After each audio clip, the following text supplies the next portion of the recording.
akan membahas bagian yang kedua dari trigonometri analitika. Pada pertemuan sebelumnya kita telah mempelajari mengenai rumus, jumlah, dan selisih dua buah sudut. Pada kesempatan ini, dalam video ini kita akan membahas mengenai rumus sudut terangkap atau sudut ganda beserta rumus sudut pari. Baiklah, kita akan coba tuliskan ulang bagaimana bunyi rumus sudut rangkap. Ya, trigonometri sudut rangkap. Ada sinus, ada kosinus, dan ada tangen. Sudutnya kita asumsikan nama sudutnya adalah alfa.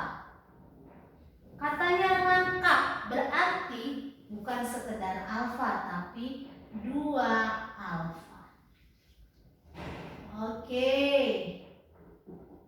Kita jabarkan ya, rumus sinus 2 alfa adalah 2 dikali sin dikali cos. 2 alfa merupakan bentuk rangkapnya dari 1 alfa. Berarti kalau di sini tertulis 4 alfa, 4 alfa merupakan sudut rangkapnya dari, di sini kita letakkan 2 alfa.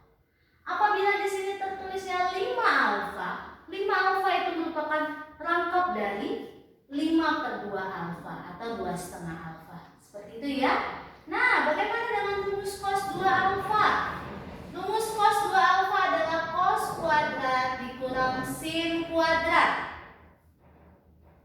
2 alfa merupakan bentuk rangkapnya dari single alfa. Oke, rumus cos 2 alfa ada 3 bentuk. Ini bentuk yang pertama. Bentuk yang kedua adalah 2 cos kuadrat dikurang 1. Lagi dan lagi 2 alfa merupakan bentuk rangkapnya dari 1 alfa. Kemudian rumus yang ketiga adalah 1 dikurang 2 sin kuadrat. 2 alfa merupakan bentuk rangkapnya dari single alfa. Oke, rumusnya ada 3, dipakai pada saat lihat situasi dan kondisi. Apabila hanya mengandung cos ya berarti kita memakai rumus yang kedua. Kalau hanya ada sin berarti memakai rumus yang ketiga. Kalau ada cos dan sin bisa memakai rumus yang pertama. Seperti itu ya. Oke, rumus yang ketiga yaitu tangen 2 alfa. Rumusnya adalah 2 tangen alfa dibagi dengan 1 dikurangi tangen kuadrat alfa ya. 2 alfa merupakan bentuk rangkapnya dari 1 alfa. Oke, ini adalah rumus-rumus trigonometri sudut rangkap. Mari kita masuk ke contoh soal. Misalkan diketahui sinus alfa adalah 6/10. Kemudian alfa adalah sudut tumpul. Yang ditanya, tentukan. Yang pertama, sinus 2 alfa. Yang kedua, kosinus 2 alfa. Pertanyaan yang ketiga, tangen 2 alfa. Pertanyaan yang keempat, sinus 3 alfa. Oke, yuk kita masuk ke pertanyaan yang pertama. Sinus 2 alfa. Berkaca dari rumus itu, maka sinus 2 alfa adalah 2 sin alfa cos alfa. Kita telah memiliki sin alfa 6/10. Berarti 2 dikali 6/10 dikali cos alfa kita belum memiliki. Di sini ada kata-kata alfa adalah sudut tumpul. Sudut tumpul artinya sudut yang berada di antara 90 derajat hingga 180 derajat. Artinya ini adalah kuadran 2. Oke, kuadran 2 yang positif hanya sinus. Ya. Lagi dan lagi kita lihat ini ya, sinus alfa adalah 6/10. Sinus adalah perbandingan panjang sisi depan dengan sisi miring. Mari kita buat segitiga siku-siku. Segitiga siku-siku, di mana salah satu sudut pada segitiga tersebut kita namakan alfa. Depannya adalah 6, miringnya adalah 10. Sehingga sisi sampingnya adalah 8. Oke, kita sudah mendapatkan cos alfa. Samping dibagi miring, 8 dibagi 10. Karena kuadran 2 maka nilai kosinus bernilai negatif. Sehingga 2 dikali 6/10 dikali negatif 8/10. Mari kita sederhanakan. 8/10 menjadi 4/5.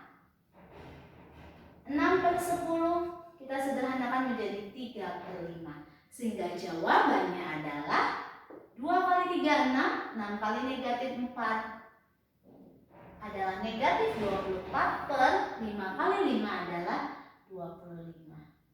Oke, ini pertanyaan yang A. Mari kita beranjak ke yang B. Cos 2 alfa.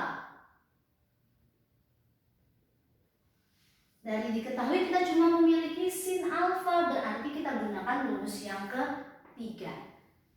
1 dikurang 2 sin kuadrat alfa. 1 dikurang 2 dikali 6/10 dikuadratkan. Sehingga 1 dikurang 2 dikali 36/100. Mari kita sederhanakan dulu. Sama-sama dibagi 2. Ini 1/50. Oke. Sama-sama dibagi 2. 18/25. Sehingga kita mendapatkan 1 dikurang 18/25. Sehingga jawabannya adalah 7/25. Oke, ini sudah sampai di pertanyaan B. Sekarang kita beranjak ke yang C. Tangan 2 alfa. Rumusnya adalah, itu sudah ada, 2 tangan alfa dibagi 1 dikurang tangan kuadrat alfa. Oke, tangan perbandingan sisi depan dan sisi samping. 6/8 per 1 dikurang 6/8 juga dikuadratkan. Perhatikan, alfa sudut di kuadran 2. Nilai tangan adalah negatif. Sehingga 2 kali negatif 6/8. Sebelumnya kita sederhanakan dulu. Sama-sama dibagi 2 menghasilkan 3/4.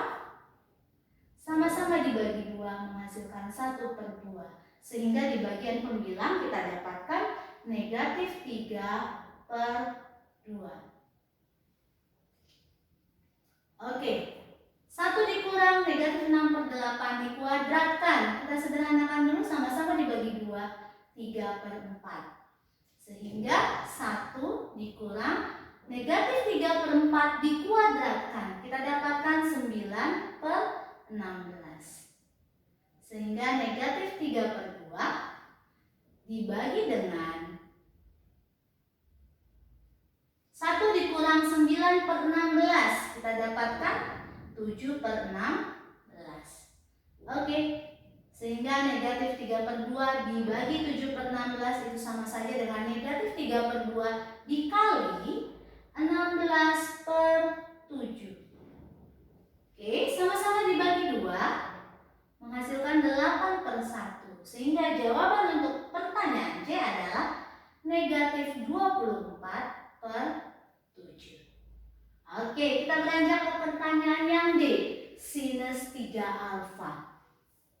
Ya, materi ini memang masuk ke sudut rangkap, tapi Bu, bagaimana 3 alfa merupakan sudut rangkap dari berapa? 1,5 alfa. Tapi tidak ada unsur 1,5 alfa dalam pengerjaan kita.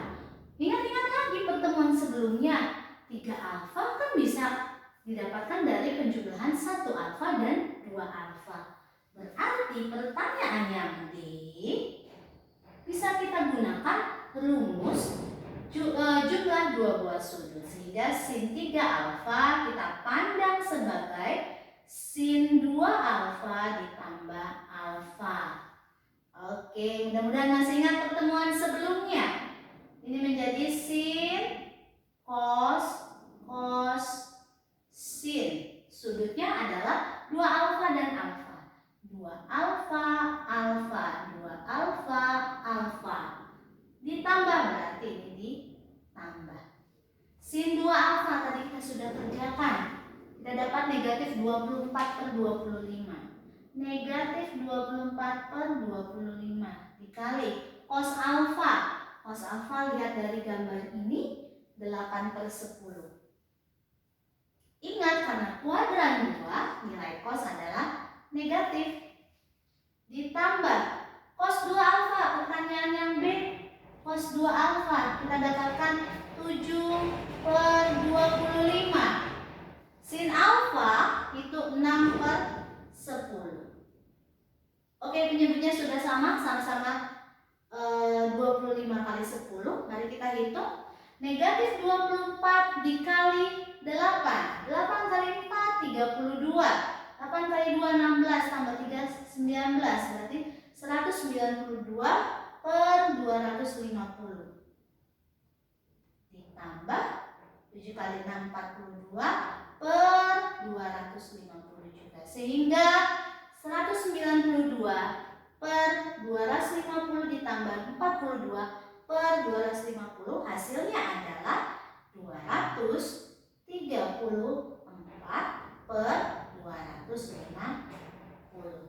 Oke, ini adalah contoh pertama mengenai rumus sudut rangkap. Semoga bisa dipahami ya. Oke, baiklah, ini contoh kedua dari materi sudut rangkap ya. Pembuktian. Buktikanlah 1 dikurang cos 2A dibagi dengan sin 2A sama dengan tangen A. Kita lihat ruas kiri terlihat lebih kompleks daripada ruas kanan. Mari kita tulis ulang ruas kiri. 1 dikurang cos 2A dibagi sin 2A. Oke, kita tadi baru belajar rumus cos 2A dan sin 2A. Mari kita mau jabarkan cos 2A pakai rumus yang mana di antara ketiga itu?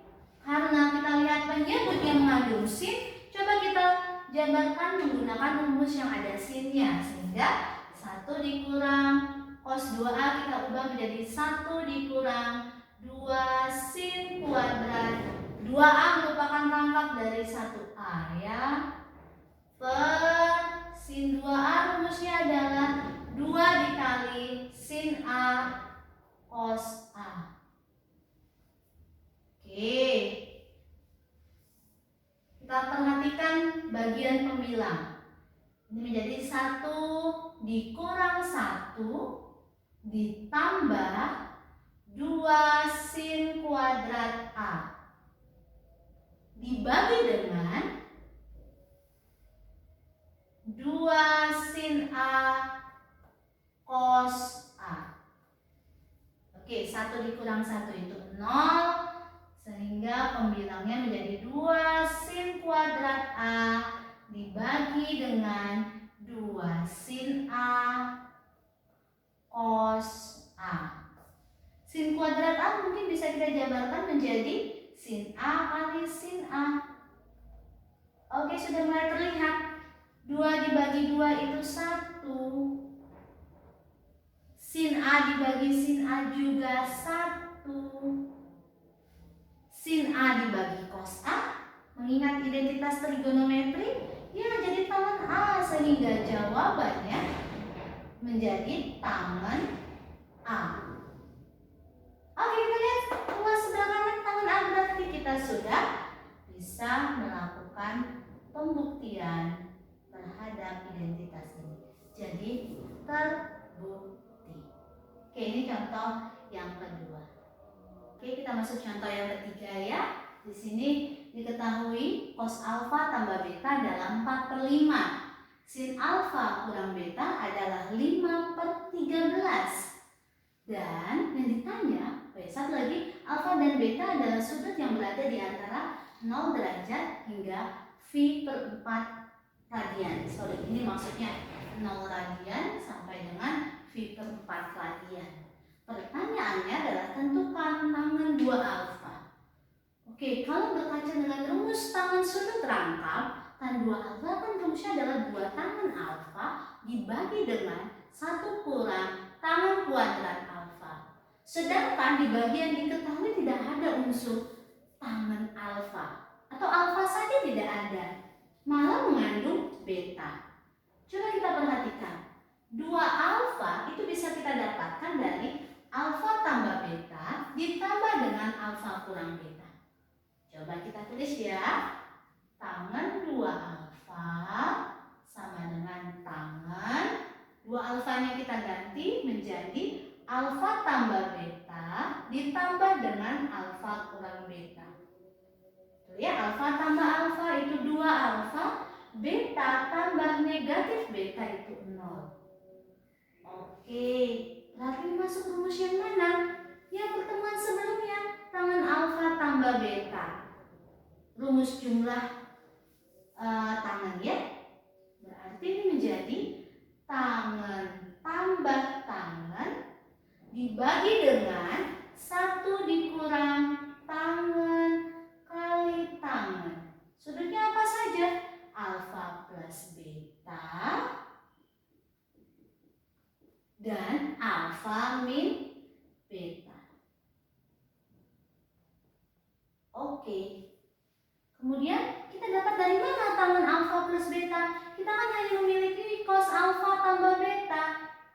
Ya sudah, nilai sudutnya kan sama ya, sama-sama alfa tambah beta. Cos adalah perbandingan sisi samping dan miring. Berarti kita buat sebuah segitiga siku-siku di mana salah satu sudutnya namanya adalah alfa plus beta. Sampingnya 4, miringnya 5, maka sisi depannya adalah 3. Oke, sehingga tangannya adalah 3/4. Tangan alfa tambah betanya adalah 3/4. Tangan alfa kurang beta, ini sudah ada sin alfa kurang beta. Berarti kita buat segitiga siku-siku di mana salah satu sudutnya kita namakan alfa min beta. Oke, depannya 5, miringnya 13. Dengan menggunakan teorema Pitagoras maka kita dapat sisi samping sepanjang 12. Berarti tangannya adalah 5/12. 5/12. Oke, kegunaan ini untuk apa? Ini untuk menjamin alfa tambah beta.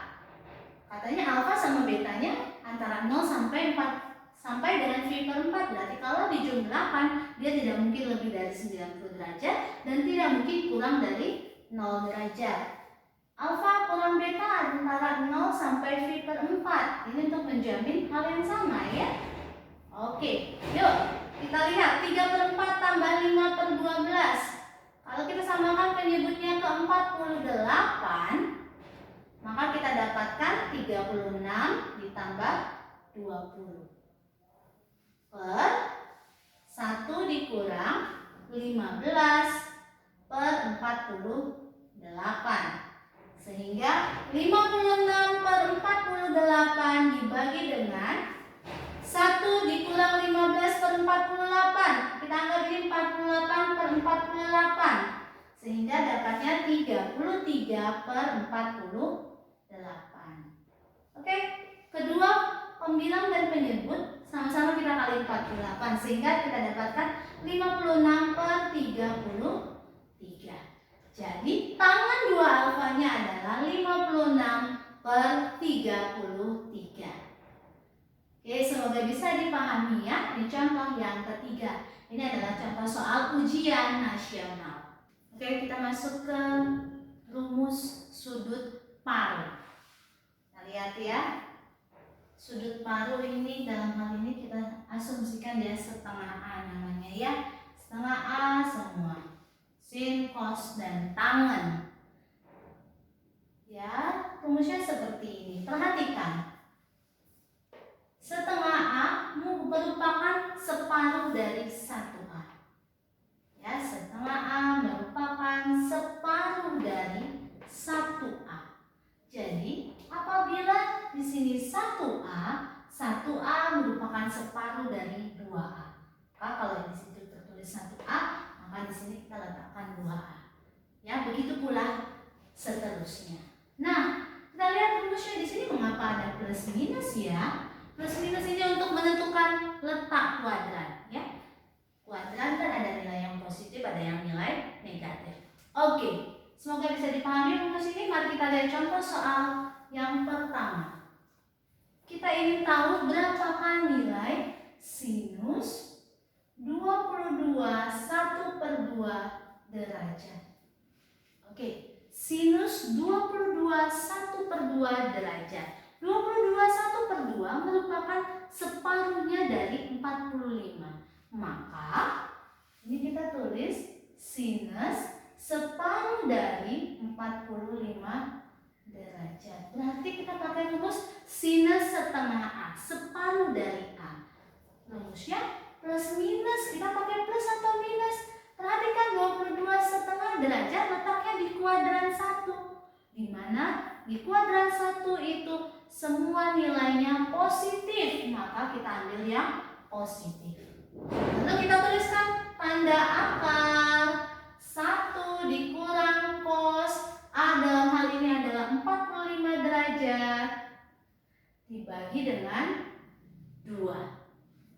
Oke, maka menjadi akar dari 1 dikurang cos 45 derajat adalah setengah akar 2 dibagi dengan 2.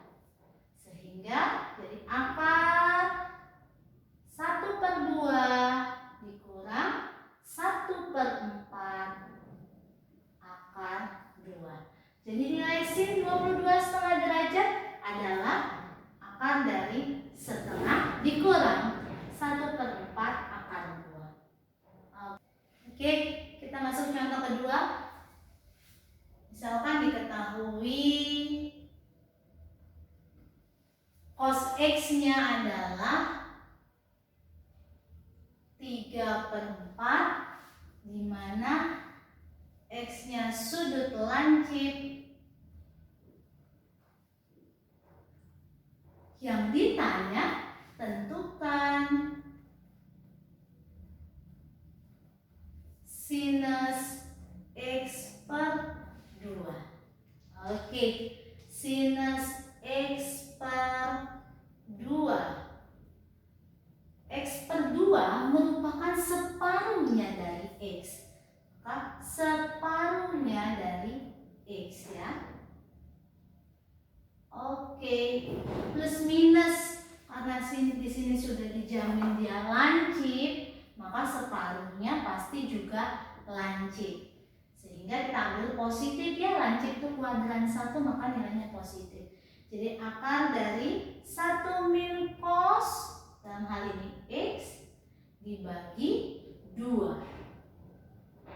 Akar 1 dikurang cos X. Cos X sudah kita dapatkan 3/4 dibagi 2. Sehingga akar 1 kurang 3/4 itu 1/4 dibagi 2. Sehingga akar 1/8. Akar dari 1 itu 1. Akar dari 8 itu 2 akar 2. Mau dirasionalkan? Silakan, boleh. Sama-sama dikali akar 2 per akar 2. Sehingga kita dapatkan akar 2 per 4. Oke. Inilah 2 contoh soal mengenai Semoga bisa dipahami. Sekian untuk pertemuan kali ini, semoga bermanfaat dan semoga kita selalu diberi semangat dalam menjalani pembelajaran daring ini. Terima kasih semuanya.